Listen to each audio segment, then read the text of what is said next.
अंबरनाथ नगर परिषदेत भाजप उमेदवारांच्या प्रचारासाठी मुख्यमंत्री देवेंद्र फडणवीसांची जाहीर सभा पार पडली आणि यावेळी बोलताना या भागातील विकासाचं विजन मुख्यमंत्र्यांनी मांडलंय।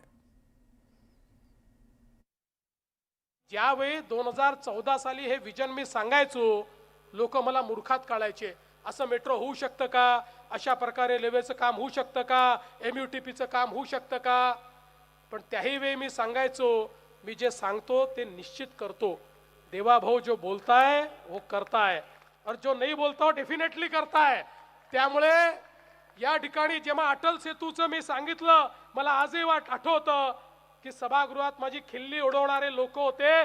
त्यांना सांगितलं त्याच अटल सेतूवर माझ्या गाडीत बसवून तुम्हाला नेन। आज तेच लोक म्हणतात तुम्ही सांगितलं आणि करून दाखवलं।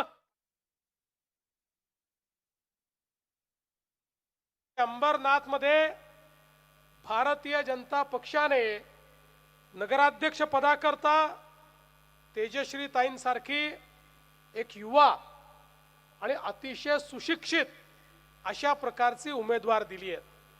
त्या चार्टर्ड अकाउंटंट आहे, सगळा हिशोब ठेवतील आणि ज्यांचा हिशोब करायचा आहे त्यांचा हिशोब करतील देखील।